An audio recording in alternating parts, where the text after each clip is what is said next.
क्या आपने कभी ऐसा महसूस किया है जैसे आपके अंदर कुछ बड़ा करने की काबिलियत है, लेकिन फिर भी आप खुद को रोक लेते हैं? हर बार जब कोई मौका सामने आता है तो दिल कहता है कर सकते हो, लेकिन दिमाग में एक आवाज गूंजती है, क्या सच में? यही फर्क है एक कॉन्फिडेंस मोड और डाउट मोड के बीच।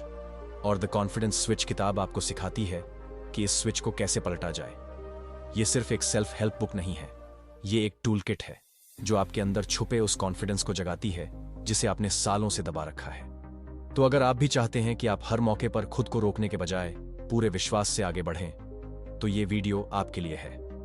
नमस्ते दोस्तों, स्वागत है आपका अध्याय जंक्शन चैनल पर। आज हम बात करेंगे द कॉन्फिडेंस स्विच की, जो आपको डाउट से कॉन्फिडेंस की दुनिया में ले जाने वाला ब्रिज बन सकता है। तो चलिए शुरू करते हैं। चैप्टर 1। क्या आपने कभी खुद को आईने में देखकर यह सवाल पूछा है, आखिर मैं इतना डरा हुआ क्यों महसूस करता हूं? जब एक मौका सामने आता है तो हम उसे पकड़ने की बजाय पीछे क्यों हट जाते हैं? क्या वजह है कि दूसरे लोग कॉन्फिडेंट नजर आते हैं लेकिन हम अंदर ही अंदर हिल जाते हैं? अगर आपके दिल में भी कभी ये सवाल उठे हैं तो समझ लीजिए, आज आपकी जिंदगी बदल सकती है। क्योंकि कॉन्फिडेंस कोई जादू नहीं है, ये कोई जन्मजात तोहफा नहीं, बल्कि एक ऐसा स्विच है जिसे आप कभी भी ऑन कर सकते हैं। और इस स्विच को ऑन करने की सबसे पहली शर्त है अपने अंदर की उस झूठी आवाज को पहचानना जो कहती है तू नहीं कर सकता। इसी आवाज से लड़ने की कहानी है ये किताब, द कॉन्फिडेंस स्विच। और आज से हम एक एक करके सीखेंगे वो सभी सूत्र जो आपको एक डरे हुए इंसान से एक दमदार और कॉन्फिडेंट इंसान बना सकते हैं। सबसे पहले बात करते हैं उस झूठ की जिसे हमने सच मान लिया है। ये झूठ है, मैं ऐसा ही हूं, मैं बदल नहीं सकता।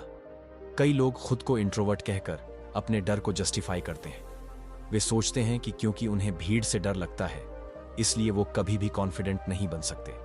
लेकिन सच्चाई ये है कि कॉन्फिडेंस का इंट्रोवर्ट या एक्सट्रोवर्ट होने से कोई लेना देना नहीं है। कॉन्फिडेंस आपकी पर्सनैलिटी का हिस्सा नहीं, आपकी मानसिक स्थिति है जो आपकी सोच पर निर्भर करती है, आपकी प्रैक्टिस पर निर्भर करती है। अब सवाल यह है कि उस स्विच को ऑन कैसे करें? सबसे पहला स्टेप है कंफ्यूजन हटाओ। जब भी हम कुछ नया करने जाते हैं, जैसे कि कोई नया प्रोजेक्ट, इंटरव्यू या स्टेज पर बोलना, हमारा दिमाग डर और शंका से भर जाता है। हम सोचने लगते हैं, क्या मैं तैयार हूं? क्या मैं लोगों को इंप्रेस कर पाऊंगा? और सबसे घातक सवाल, अगर मैं फेल हो गया तो? यही है कंफ्यूजन का पहला जाल। और इससे निकलने का एक ही तरीका है, क्लैरिटी। जब आप जान जाते हैं कि आपको करना क्या है, क्यों करना है और कैसे करना है, तो दिमाग के सारे डर एक एक करके पिघलने लगते हैं। इसलिए अगली बार जब आप किसी चुनौती का सामना करें तो खुद से 3 सवाल पूछिए। 1. मैं क्या हासिल करना चाहता हूं? 2. इसे पाने के लिए कौन कौन सी बातें मुझे स्पष्ट करनी होंगी? 3. और अगर मैं ये कर पाया तो मेरा अगला स्टेप क्या होगा? आप सोच सकते हैं कि ये सवाल तो बहुत सिंपल है, लेकिन यही सिंपल सवाल उस स्विच को ऑन करते हैं। क्योंकि जब आपका दिमाग उलझन से बाहर आता है तो आपके अंदर एक शांति आती है, और जहां शांति है वहीं से कॉन्फिडेंस की शुरुआत होती है। अब बात करते हैं उस दूसरे दुश्मन की जो कॉन्फिडेंस को मार डालता है, सवाल करने की आदत। लेकिन यहां सवाल करने का मतलब खुद से नहीं, दूसरों से सवाल करना है। लोग क्या सोचेंगे? अगर उन्होंने मना कर दिया तो? अगर सबके सामने शर्मिंदा हो गया तो?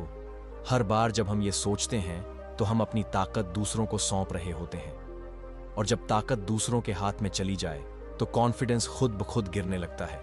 इसलिए अगली बार जब आप कुछ नया करने जा रहे हों तो खुद से ये कहिए, मैं खुद के लिए कर रहा हूं, दूसरों के जजमेंट के लिए नहीं। ये छोटी सी लाइन एक बुलेट प्रूफ जैकेट की तरह काम करती है। ये आपके कॉन्फिडेंस को बाहरी आलोचना से बचाती है। लेकिन अब यहां एक और भ्रम आता है, अगर मैं कॉन्फिडेंट हूं तो मुझे कभी डर नहीं लगेगा। और यही सबसे बड़ा झूठ है। डर लगना बहुत नॉर्मल है। फर्क सिर्फ इतना है कि एक कॉन्फिडेंट इंसान डर के बावजूद एक्शन लेता है, जबकि एक डरपोक इंसान डर को देखकर भाग जाता है। यहां एक एक्सरसाइज है जिसे आप आज ही कर सकते हैं। इसे कहते हैं फियर इन्वेंटरी। अपने एक पेज पर वो सारी चीजें लिखो जिनसे आपको डर लगता है। लोगों के सामने बोलना, रिजेक्शन, असफलता, अकेलापन, आलोचना। और फिर हर डर के सामने एक लाइन लिखो। और अगर ऐसा हो भी गया तो क्या मैं खत्म हो जाऊंगा? इस सवाल का जवाब 99% मामलों में नहीं होगा। और जब आपको यह एहसास होता है कि डरने की चीज इतनी बड़ी नहीं है, तब आपका कॉन्फिडेंस खुद ब खुद बढ़ने लगता है। अब आते हैं सबसे अहम पॉइंट पर, माइक्रो मोमेंट्स ऑफ करेज। हर दिन हमारे सामने ऐसे छोटे छोटे मौके आते हैं जहां हम हाँ कह सकते हैं, कदम बढ़ा सकते हैं, कुछ नया ट्राई कर सकते हैं। जैसे किसी अजनबी से बात करना, क्लास में सवाल पूछना, बॉस को आइडिया देना, सोशल मीडिया पर अपनी राय शेयर करना। अगर आप रोज सिर्फ एक छोटा सा कदम लेंगे तो धीरे धीरे आपके ब्रेन की वायरिंग बदलने लगेगी। आपका दिमाग सीखेगा कि एक्शन लेने के बाद कुछ खराब नहीं होता, और हर बार एक्शन के बाद एक पॉजिटिव एसोसिएशन बनने लगेगा। और यही है द कॉन्फिडेंस स्विच का असली रहस्य, छोटे छोटे जीत के अनुभव। हर बार जब आप खुद को यह कहते हैं, मैं ये कर सकता हूं, और फिर सच में कर दिखाते हैं, तो वो एक पावरफुल लाइट जलती है जो हर बार तेज होती जाती है। और यही शुरुआत है एक नए इंसान की, जिसे डर तो लगता है लेकिन वो रुकता नहीं है। चैप्टर 2। आपने कभी गौर किया है कि कुछ लोग किसी भी माहौल में जाते ही उस जगह की एनर्जी बदल देते हैं? वो न ज्यादा बोलते हैं, न ही बहुत ज्यादा शो ऑफ करते हैं, लेकिन फिर भी लोग उनकी तरफ खींचे चले आते हैं। ऐसा क्यों होता है? इसका जवाब है प्रेजेंस, यानी आपकी मौजूदगी की ताकत। और इस चैप्टर में हम समझेंगे कि वो कौन सी छुपी हुई चीज है जो एक इंसान को कमरे में सबसे कॉन्फिडेंट बना देती है, बिना कुछ कहे। कॉन्फिडेंस दिखावा नहीं है, ये उस इंसान की खामोश ताकत है जो जानता है कि उसे अपनी वैल्यू साबित करने की जरूरत नहीं। और ऐसा इंसान तब बनता है जब आप अपने अंदर की प्रेजेंस को समझते हैं और उसे जागृत करते हैं। शुरुआत होती है एक सिंपल सी बात से। आप खुद को कैसे देखते हैं? अगर आप सुबह उठते ही ये सोचें कि आप एवरेज हैं या फिर आप में कुछ खास नहीं है, तो आपकी बॉडी लैंग्वेज, आपके शब्द और आपकी सोच सब उसी हिसाब से चलने लगती है। क्योंकि आप खुद को जैसा मानते हैं, दुनिया आपको वैसा ही ट्रीट करती है। अब सोचिए, अगर आप हर दिन ये मान लें कि आपकी बातों में वजन है, आपकी मौजूदगी मायने रखती है, और आप जहां भी जाते हैं वहां आप कुछ नया जोड़ते हैं, तो क्या फर्क पड़ेगा? फर्क ये पड़ेगा कि आपके अंदर एक सेंटर्ड कॉन्फिडेंस आने लगेगा। और यही प्रेजेंस की जड़ है। प्रेजेंस का एक बहुत बड़ा हिस्सा होता है अटेंशन कंट्रोल, यानी आप कितनी देर तक किसी चीज पर ध्यान दे सकते हैं। आज की दुनिया में हर कोई डिस्ट्रैक्ट है, लेकिन जो इंसान सामने वाले को पूरी अटेंशन देता है, वो दूसरों से अलग दिखने लगता है। वो जब किसी से बात करता है तो सामने वाला इंसान महसूस करता है कि ये इंसान मुझे सच में सुन रहा है। तो अगली बार जब आप किसी से बात करें, फोन एक तरफ रखिए, आंखों में आंखें डालिए और सिर्फ सुनिए। ये छोटी सी प्रैक्टिस आपके अंदर एक गहराई पैदा करती है, और लोग उसी गहराई से अट्रैक्ट होते हैं। अब बात करते हैं एक ऐसे कॉन्फिडेंस की जो सिर्फ बोलने से नहीं बल्कि खामोशी से झलकता है। कुछ लोग इतने असुरक्षित होते हैं कि हर बात में खुद को प्रूव करना चाहते हैं। वो बार बार अपनी सक्सेस की बातें करते हैं, खुद को बेहतर दिखाने की कोशिश करते हैं और दूसरों की बातें काटते हैं। जबकि असली कॉन्फिडेंस वाला इंसान शांत होता है। वो सुनता है, मुस्कुराता है और जरूरत पड़ने पर बोलता है। उसकी खामोशी भी आवाज बन जाती है। आपका बॉडी पोस्टर भी आपकी प्रेजेंस का हिस्सा है।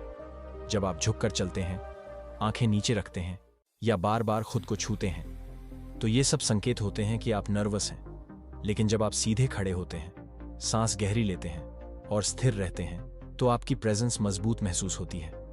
एक आसान प्रैक्टिस है पावर पोस्चर। रोज सुबह 2 मिनट के लिए अपने हाथों को ऊपर फैलाकर सीना चौड़ा करके खड़े हो जाइए। ये पोजीशन आपके शरीर को सिग्नल देती है कि आप कॉन्फिडेंट हैं। वैज्ञानिक रिसर्च भी कहती है कि इससे आपके हार्मोनल लेवल में बदलाव आता है। कॉर्टिसोल घटता है, जो स्ट्रेस से जुड़ा है, और टेस्टोस्टेरोन बढ़ता है, जो पावर और कॉन्फिडेंस से जुड़ा है। यानी सिर्फ बॉडी लैंग्वेज बदलने से ही आपका दिमाग बदलने लगता है। प्रेजेंस बढ़ाने का एक और गुप्त तरीका है स्लो डाउन। आजकल हर कोई जल्दी में है। हम तेज बोलते हैं, तेज चलते हैं और तेज फैसले लेते हैं। लेकिन जो इंसान थोड़ा ठहराव लेकर बोलता है, सोच समझकर जवाब देता है और हर मूवमेंट में अवेयरनेस लाता है, उसका कॉन्फिडेंस अलग ही लेवल पर होता है। तो अगली बार जब आप किसी से बात करें, धीरे बोलिए, शब्दों को चुनिए, बीच बीच में पॉज लीजिए और फिर देखिए लोग कितनी गहराई से आपकी बातों को सुनते हैं। अब बात करते हैं एक ऐसे दुश्मन की जो आपकी प्रेजेंस को पूरी तरह निगल सकता है, सेल्फ डाउट। ये वो आवाज है जो कहती है, तेरी बातों में दम नहीं है, लोग तुझसे क्यों इंप्रेस होंगे। ये आवाज जितनी अंदर है उतनी ही जहरीली है। इससे लड़ने का तरीका है माइक्रो विंस की जर्नलिंग। हर दिन के अंत में सिर्फ 3 चीजें लिखिए जो आपने सही की, चाहे वो कितनी ही छोटी क्यों ना हो। जैसे किसी अजनबी से मुस्कुराकर बात की, किसी मीटिंग में आइडिया दिया, या खुद के लिए स्टैंड लिया। ये छोटी छोटी जीतें आपके अंदर ये भाव जगाती हैं कि हाँ, मैं कर सकता हूं। प्रेजेंस तब बनती है जब आप खुद को सुनना शुरू करते हैं और खुद से प्यार करना सीखते हैं। और एक बार जब आप अपनी ही कंपनी में कंफर्टेबल हो जाते हैं तो बाकी दुनिया भी आपकी तरफ खींचने लगती है। तो याद रखिए, कॉन्फिडेंस की दुनिया में प्रेजेंस वो चुंबक है जो लोगों को बिना जोर लगाए आपकी ओर खींच लाता है। और वो प्रेजेंस तभी पैदा होती है जब आप खुद से दोस्ती कर लेते हैं। Chapter 3, the inner critic. उस आवाज से लड़ना जो कहती है तुमसे नहीं होगा। कभी आपने नोटिस किया है कि आपके अंदर एक ऐसी आवाज है जो हर बार आपको रोकने की कोशिश करती है। जब भी आप कुछ नया करने की सोचते हैं, कोई रिस्क लेने की कोशिश करते हैं, या खुद को दुनिया के सामने दिखाने की बात करते हैं, वो आवाज फुसफुसाकर कहती है, तू फेल हो जाएगा, लोग तुझ पर हंसेंगे, तेरे में इतना दम नहीं है। इस आवाज को कहते हैं द इनर क्रिटिक। और ये आवाज चाहे बाहर से आप कितने भी कॉन्फिडेंट क्यों ना दिखें, अंदर ही अंदर आपको खोखला बना सकती है। ये आपकी आत्मा के अंदर बैठा वो आलोचक है जो हर छोटी गलती पर आपको शर्मिंदा करता है, आपकी तुलना दूसरों से करता है और आपको हमेशा कमतर महसूस कराता है। लेकिन अब सवाल ये है, क्या ये इनर क्रिटिक सच बोलता है? नहीं, वो सिर्फ आपकी पुरानी कंडीशनिंग का एक हिस्सा है। वो आपके बीते अनुभवों, समाज की एक्सपेक्टेशंस, बचपन की बातें और कभी मिले तानों से बना हुआ एक भूत है। और सबसे बड़ी बात, वो सिर्फ तब ताकतवर होता है जब आप उसे सुनते हैं। कॉन्फिडेंस बढ़ाने के लिए पहला काम है इस इनर क्रिटिक को पहचानना और फिर उसे चुप कराना। इसकी एक बेहतरीन टेक्निक है, नेम दैट वॉइस। जब भी आपके मन में कोई नेगेटिव सोच आए तो उसे एक नाम दीजिए। जैसे आप कह सकते हैं, ओह, ये तो मेरी डाउट डीवी बोल रही है, या लो, फिर आ गई शक्कली। ये सुनने में फनी लग सकता है, लेकिन इससे एक गजब का फायदा होता है। आप उस आवाज से खुद को अलग कर लेते हैं।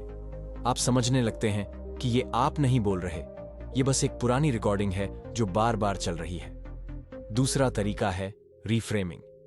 जब इनर क्रिटिक कहे तू ये काम नहीं कर सकता, तो उससे पूछिए क्यों नहीं, और फिर खुद को वो सब उदाहरण याद दिलाइए जब आपने मुश्किल चीजें की थी। अगर आपने कभी कोई इंटरव्यू दिया है, किसी को माफ किया है, या किसी डर पर काबू पाया है, तो ये सब आपके जवाब है। रीफ्रेमिंग में एक और तरीका है, नेगेटिव स्टेटमेंट्स को पावर स्टेटमेंट्स में बदलना। जैसे मैं नर्वस हूं को बदलिए मैं एक्साइटेड हूं मैं बहुत स्लो हूं को बदलिए मैं गहराई से सोचता हूं मैं दूसरों से कम हूं को बदलिए मैं अपनी ही रेस में हूं हर बार जब आप इनर क्रिटिक की बात को पकड़कर पलट देते हैं, आप खुद को दोबारा प्रोग्राम कर रहे होते हैं। धीरे धीरे वो आवाज धीमी पड़ने लगती है। अब एक और जरूरी बात, इनर क्रिटिक सिर्फ सोचों में नहीं आता, वो इमोशंस के जरिए भी असर करता है, जैसे गिल्ट, शर्म या डर। लेकिन अगर आप इन इमोशंस को बस फील करें बिना खुद को जज किए, तो आप पाएंगे कि ये भाव भी धीरे धीरे बह जाते हैं। इसका सबसे ताकतवर तरीका है इमोशनल लेबलिंग। जब भी आपको डर लगे, अपने आप से कहिए, अभी मुझे डर लग रहा है और ये ठीक है। जब गिल्ट आए तो कहिए, मुझे अफसोस हो रहा है, लेकिन मैं इंसान हूं। बस इतना कह देना आपके दिमाग में उस इमोशन की ताकत को आधा कर देता है। इनर क्रिटिक को शांत करने के लिए एक और खूबसूरत प्रैक्टिस है, सेल्फ कंपैशन लेटर। हर महीने खुद को एक चिट्ठी लिखिए, जैसे आप अपने सबसे अच्छे दोस्त को लिखते। उसमें खुद की अच्छाइयों को गिनिए, अपनी कोशिशों की तारीफ कीजिए और खुद को कहिए, मैं तुम्हारे साथ हूं हर हाल में। यह सुनने में सिंपल लग सकता है, लेकिन इस अभ्यास से आपका अंदरूनी रिश्ता मजबूत होता है। सबसे खास बात यह है कि इनर क्रिटिक कभी पूरी तरह खत्म नहीं होता, लेकिन आप उसे मैनेज करना सीख जाते हैं। और जब आप उसे कंट्रोल में रखते हैं, तभी आप अपने असली पावर से जुड़ पाते हैं। कॉन्फिडेंस कोई बाहर से लाया गया गुण नहीं है। ये उस वक्त पैदा होता है जब आप अपने सबसे बड़े आलोचक से निपटना सीख जाते हैं। और वो आलोचक कोई और नहीं, आप खुद होते हैं। Chapter 4, action over perfection. जब शुरुआत ही सबसे बड़ी जीत होती है। अगर आप सोचते हैं कि कॉन्फिडेंस तब आता है जब सब कुछ परफेक्ट हो जाए, तब आप एक बहुत बड़े भ्रम में हैं। दरअसल परफेक्शन की तलाश ही वो जाल है जो आपको कॉन्फिडेंस से दूर कर देता है। और इस चैप्टर में हम यही समझेंगे कि क्यों एक्शन लेना परफेक्शन से कहीं ज्यादा ताकतवर होता है। जब भी कोई नई चीज करनी होती है, चाहे वो स्टेज पर बोलना हो, किसी को अप्रोच करना हो या कोई नया बिजनेस शुरू करना हो, हमारा दिमाग सबसे पहले सोचता है, क्या मैं पूरी तरह तैयार हूं? और अगर जवाब नहीं होता है तो हम रुक जाते हैं। लेकिन सच्चाई यह है कि कोई भी कभी भी पूरी तरह तैयार नहीं होता। कॉन्फिडेंस लोगों को चलते चलते आता है, ना कि सोचते सोचते। परफेक्शनिज्म एक ऐसा डर है जो खुद को हाई स्टैंडर्ड की शक्ल में छुपा लेता है। हम सोचते हैं, मैं तब तक शुरू नहीं करूंगा जब तक सब सही ना हो जाए। लेकिन यह सही का पल कभी आता ही नहीं, और इसी इंतजार में हम सालों तक अपनी पोटेंशियल को पीछे धकेलते रहते हैं। एक पावरफुल आइडिया है प्रोग्रेस ओवर परफेक्शन, यानी हर दिन बस थोड़ा आगे बढ़ो, भले ही वो परफेक्ट ना हो। अगर आप रोज 1% बेहतर होते हैं तो 1 साल में आप 37 गुना बेहतर बन सकते हैं। एक्शन लेने के लिए सबसे पहले जो चाहिए वो है छोटे कदमों की ताकत को समझना। जब कोई चीज बड़ी लगती है तो उसका पहला कदम इतना छोटा बनाओ कि उसे मना करना ही मुश्किल हो जाए। जैसे अगर आपको जिम जाना भारी लगता है तो बस 1 दिन के लिए जूते पहनकर बाहर निकलिए। अगर आपको कोई ईमेल लिखनी है तो सिर्फ उसका पहला वाक्य टाइप कीजिए। अगर स्टेज पर बोलने का डर है तो पहले सिर्फ खुद के सामने बोलना शुरू कीजिए। हर बार जब आप कोई छोटा कदम लेते हैं, आप अपने दिमाग को एक मैसेज देते हैं, मैं कंट्रोल में हूं, और इसी से कॉन्फिडेंस बनता है। अब बात करते हैं फेलियर से डर की। बहुत से लोग इसीलिए एक्शन नहीं लेते क्योंकि उन्हें लगता है कि अगर फेल हो गए तो क्या होगा। लेकिन यहीं पर आपको अपने माइंडसेट को रीसेट करना पड़ेगा। फेलियर को एक शेम की चीज मत मानो, उसे एक सिग्नल की तरह देखो, एक फीडबैक सिस्टम जो बताता है कि कौन सी चीज काम कर रही है और कौन सी नहीं। असल में जितनी जल्दी आप फेल होते हो उतनी जल्दी आप सीखते हो, और जितनी जल्दी आप सीखते हो उतनी जल्दी आप ग्रो करते हो।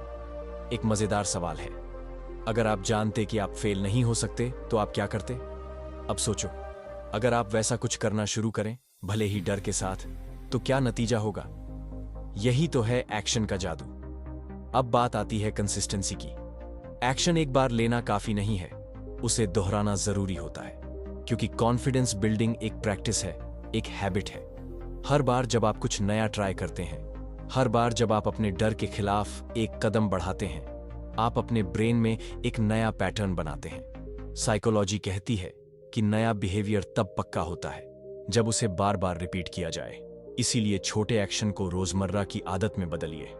खुद से ये मत कहिए कि मुझे आज बड़ा कुछ करना है, बल्कि कहिए मुझे बस शुरू करना है। अगर आपको कोई स्किल सीखनी है तो रोज 10 मिनट का रूल अपनाइए। सिर्फ 10 मिनट के लिए उस स्किल पर काम कीजिए, फिर देखिए कैसे वो एक्शन आपकी आदत बनता है और आपकी कॉन्फिडेंस ऑटोमेटिकली बढ़ती जाती है। याद रखिए, दुनिया उन्हीं लोगों को याद रखती है जो चलते हैं, ना कि जो सोचते हैं चलने के बारे में। तो अब सवाल ये नहीं है कि आप परफेक्ट हो या नहीं, सवाल सिर्फ ये है, क्या आप चल पड़े? क्योंकि कॉन्फिडेंस वहीं पैदा होता है जहां पहला कदम रखा जाता है। चैप्टर 5, इंटरनल डायलॉग का सच। जब आपका सबसे बड़ा दुश्मन आपका ही दिमाग होता है, कभी सोचा है कि जब आप कोई रिस्क लेने लगते हैं, जब आप किसी मौके की तरफ बढ़ते हैं या कुछ नया शुरू करना चाहते हैं, तो सबसे ज्यादा विरोध किससे होता है? बाहर की दुनिया से नहीं, वो तो बाद में आती है। सबसे पहले तो आवाज उठती है अंदर से, आपके ही मन से। वही आवाज जो कहती है तू ये नहीं कर पाएगा, क्या जरूरत है रिस्क लेने की, कंपोनेंट प्लेसमेंट, लोग क्या सोचेंगे। ये जो अंदर की आवाज होती है, इसे कहा जाता है इंटरनल डायलॉग, और ये कॉन्फिडेंस का सबसे बड़ा कंट्रोलर है। अगर आपकी ये डायलॉग पॉजिटिव है तो आप दुनिया जीत सकते हैं, लेकिन अगर ये नेगेटिव है तो आप खुद ही अपनी हार की स्क्रिप्ट लिख रहे हैं। इंटरनल डायलॉग कोई एक दिन में नहीं बनता, ये सालों के अनुभव, लोगों की बातों और आपकी खुद की सोच से बनता है। बचपन में किसी टीचर ने कहा था, तू कभी कुछ नहीं कर पाएगा। किसी दोस्त ने मजाक उड़ाया था, या परिवार ने आपकी तुलना किसी और से कर दी थी। ये सब बातें आपके अंदर बैठ गईं और अब जब भी आप कुछ बड़ा करने चलते हो, ये पुरानी आवाजें फिर से जाग जाती हैं। लेकिन सच्चाई ये है, आप अपने सोचने के तरीके को बदल सकते हैं, और अगर आप अपने सोच को बदल सकते हैं तो आप अपने कॉन्फिडेंस को भी बदल सकते हैं। अब सवाल उठता है, कैसे? सबसे पहले आपको अपनी इस इंटरनल डायलॉग को पहचानना होगा। हर बार जब आप कोई नया काम करने जाएं, अपने मन की बातों को गौर से सुनिए। क्या वो डर दिखा रही है? क्या वो टाल मटोल कर रही है? क्या वो आलोचना कर रही है?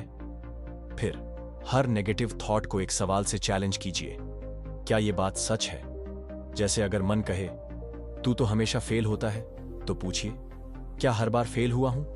क्या कोई बार था जब मैंने कुछ अच्छा किया था? जब आप अपने ही सवालों से इस अंदर की आवाज को कटघरे में खड़ा करते हैं, तो उसकी ताकत कम हो जाती है। दूसरा तरीका है रीफ्रेमिंग, यानी उसी बात को एक नए नजरिए से देखना। उदाहरण के लिए, मैं बहुत नर्वस हूं को बदलिए मैं एक्साइटेड हूं से। मुझसे नहीं होगा को बदलिए मुझे सीखने का मौका मिलेगा से। ये छोटे बदलाव आपके ब्रेन को ये सिखाते हैं कि डर कोई खतरा नहीं है, बल्कि एक संकेत है कि कुछ नया शुरू होने वाला है।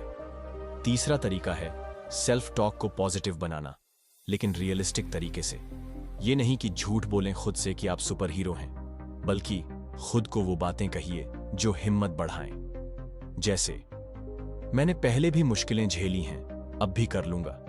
मुझे सब कुछ नहीं आता, लेकिन मैं सीख सकता हूं। शुरुआत में सबको डर लगता है, लेकिन मैं फिर भी आगे बढ़ रहा हूं। ये सेल्फ टॉक आपको एक इंटरप्टर देती है, जो आपके पुराने डर के पैटर्न को तोड़ सकती है। आपका मस्तिष्क वही बन जाता है जो आप रोज उससे कहते हैं, और हर दिन का एक पॉजिटिव वाक्य एक नई सोच को जन्म दे सकता है। और सबसे जरूरी बात, आप अपने मन की हर बात को सच मत मानिए। मन का काम है सोचना, लेकिन जरूरी नहीं कि हर विचार आपकी भलाई के लिए हो। कई बार आपका मन पुरानी फाइलें चला रहा होता है, जैसे पुराने कंप्यूटर की रैम में फंसी कोई विंडो। आपके विचार सिर्फ सुझाव हैं, आदेश नहीं। अब सोचिए, अगर आप अपने दिमाग की आवाज बदल दें, तो आपकी दुनिया कैसे बदल जाएगी? क्योंकि असली कॉन्फिडेंस बाहर नहीं, अपने ही दिमाग के साथ दोस्ती करने में है। चैप्टर 6, दूसरों की वैलिडेशन क्यों जरूरी नहीं। जब खुद को मंजूरी देना ही असली कॉन्फिडेंस होता है। क्या आपने कभी किसी को सिर्फ इसलिए हां कहा क्योंकि आपको लगा, अगर मना कर दिया तो वो क्या सोचेगा? या फिर कभी कोई पोस्ट डालने से पहले यह सोचा कि लोग लाइक करेंगे या नहीं? अगर हां, तो आप अकेले नहीं हैं।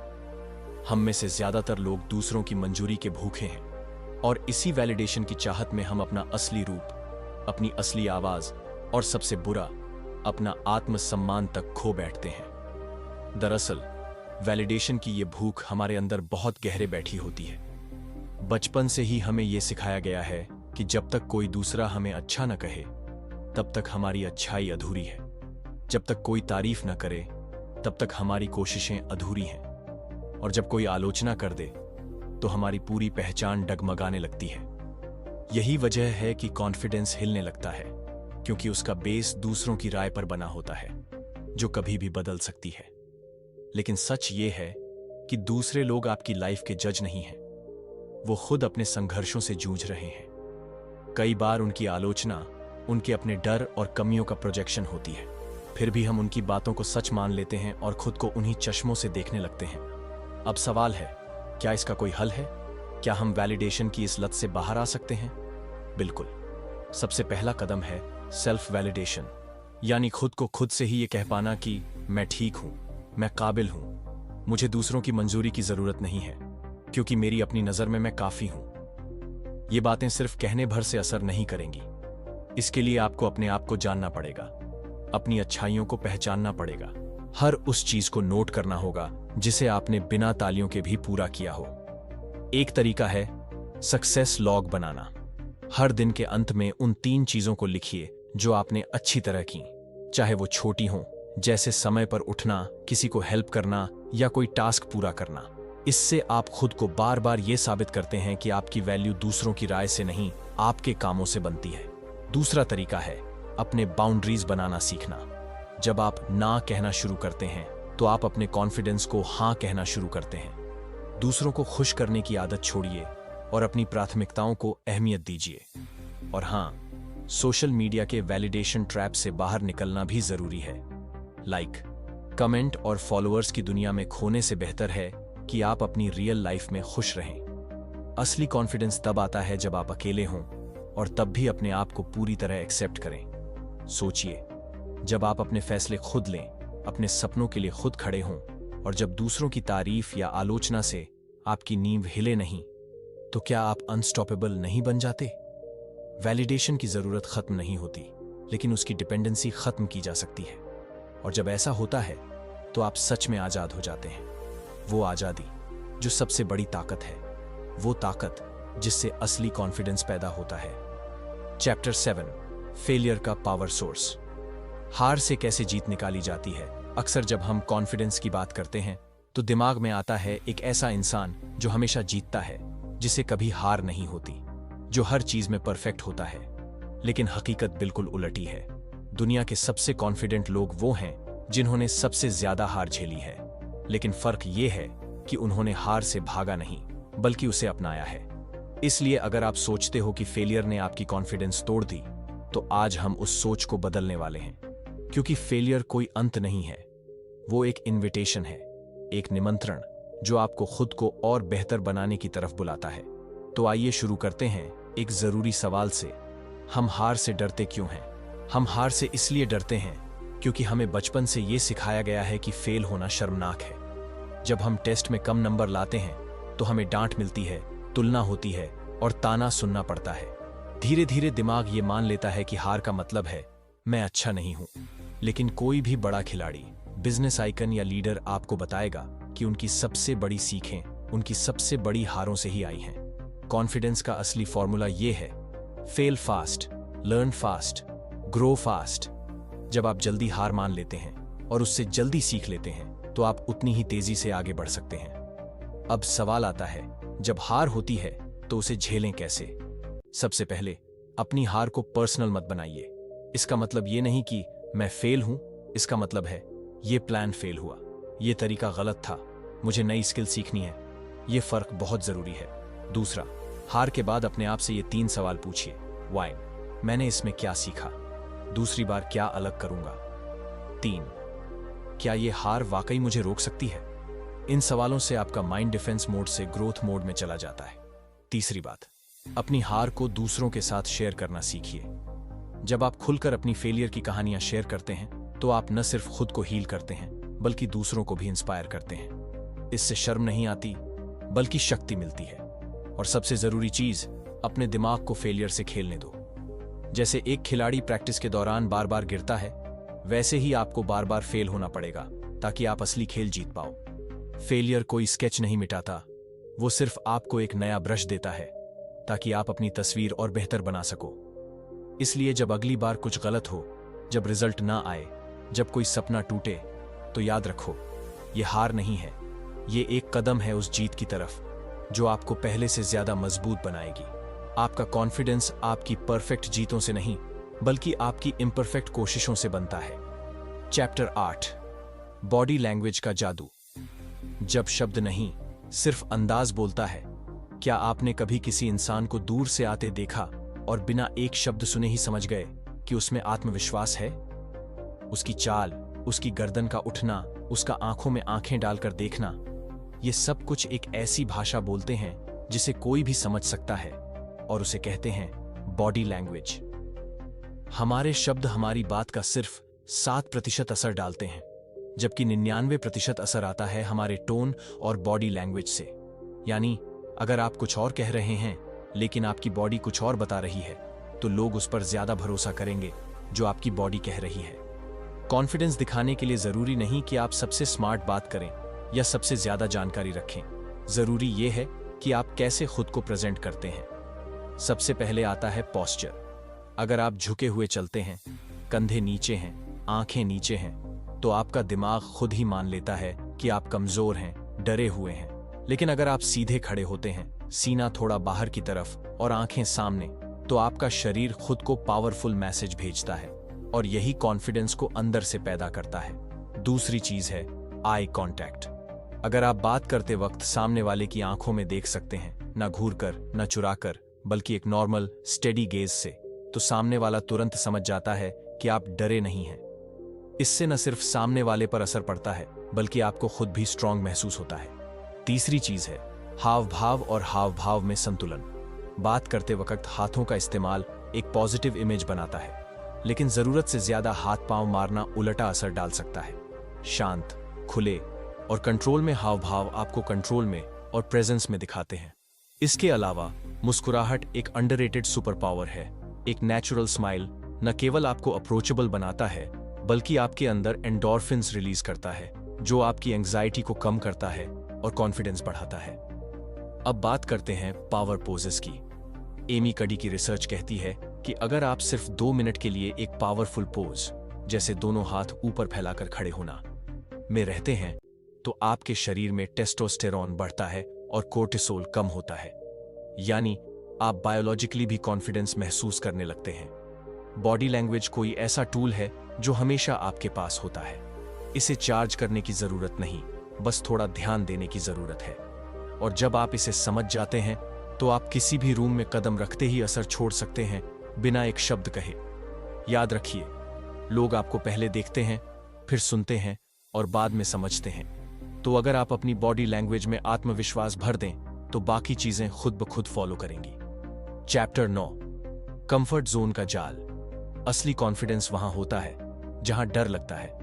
क्या आपने कभी कोई ऐसा काम करने से मना कर दिया जो थोड़ा सा अनकंफर्टेबल था, जैसे कि किसी स्टेज पर बोलना, किसी अनजान व्यक्ति से बात करना या किसी नए आइडिया को सामने रखना? हम सबने किया है, और हर बार जब हमने पीछे हटने का फैसला लिया, तब हमने अपने कॉन्फिडेंस के बीज को दबा दिया। सच्चाई यह है कि कंफर्ट जोन एक बहुत प्यारा, सुरक्षित और खतरनाक जेल है। यह आपको चोट से बचाता है, लेकिन ग्रोथ से भी रोकता है। कॉन्फिडेंस एक स्किल है, और किसी भी स्किल की तरह इसे बनाने के लिए बार बार प्रैक्टिस करनी पड़ती है। लेकिन प्रैक्टिस तभी होती है जब आप अपने कंफर्ट जोन से बाहर निकलते हो। एक आसान सा रूल याद रखिए, if it scares you, it's probably good for you.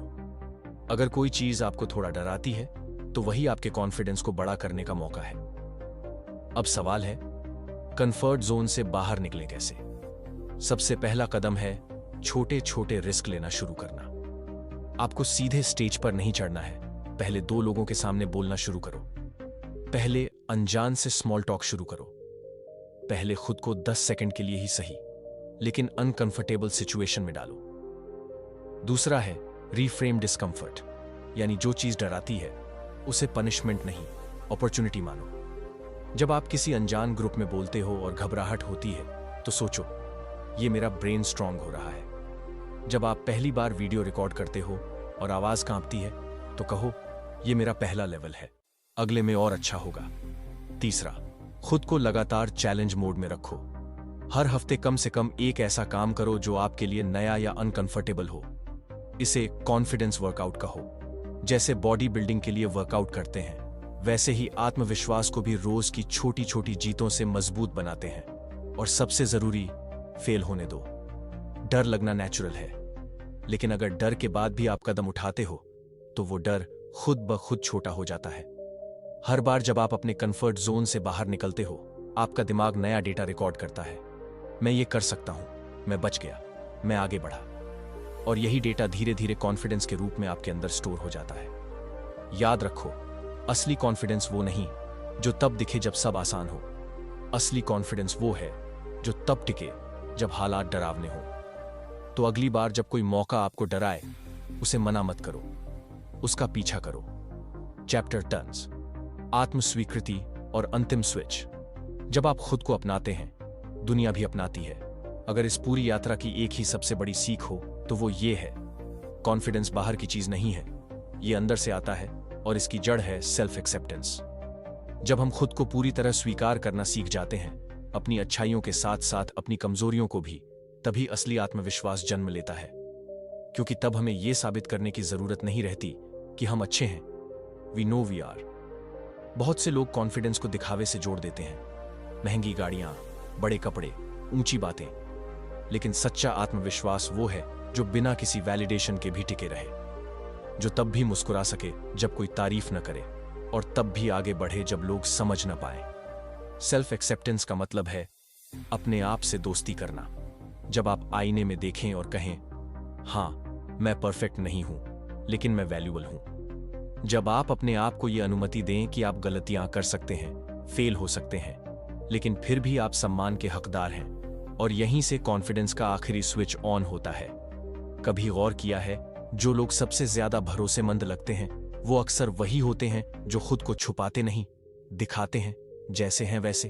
Vulnerability यानी अपनी सच्चाई को स्वीकार करना किसी भी दिखावे से ज्यादा ताकतवर होता है, क्योंकि वो आपको इंसान बनाता है, और इंसानी जुड़ाव वहीं से शुरू होता है। जब आप खुद को जज करना छोड़ देते हैं, तभी आप दुनिया को भी खुद को जज करने से रोक पाते हैं, क्योंकि जब आपकी खुद की नजर में आप सही होते हैं तो दूसरों की नजरें असर करना बंद कर देती हैं। अब सवाल आता है, इस स्विच को ऑन कैसे रखें? पहली रोज खुद से एक पॉजिटिव अफर्मेशन कहें, जैसे मैं काफी हूं, मैं लायक हूं, मैं आज बेहतर हूं। दूसरी, अपनी तुलना दूसरों से बंद करें। आपकी यात्रा आपकी है, दूसरों का रास्ता आपके रास्ते से मेल नहीं खाता। 3, अपने आप को सेलिब्रेट करना सीखो। हर छोटी जीत का जश्न मनाओ, चाहे वो सिर्फ सुबह जल्दी उठना ही क्यों ना हो। 4, खुद के लिए खड़े हो जाओ। जब कोई आपकी लिमिट तय करे, आप अपना दायरा खुद तय करो। याद रखो, कॉन्फिडेंस कोई गिफ्ट नहीं है जो किसी खास को मिलता है। ये एक फैसला है कि आप हर दिन खुद को अपना सबसे अच्छा वर्जन बनाने के लिए तैयार हैं।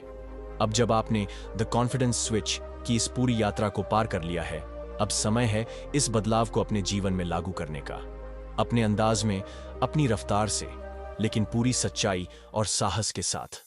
और अब अगर आपको ये वीडियो सीरीज पसंद आई हो, अगर आपने इससे कुछ सीखा हो, तो अध्याय जंक्शन को जरूर सब्सक्राइब करें, वीडियो को लाइक करें, अपने विचार कमेंट में बताएं, और इस नॉलेज को उन लोगों तक पहुंचाएं जिन्हें इसकी सबसे ज्यादा जरूरत है।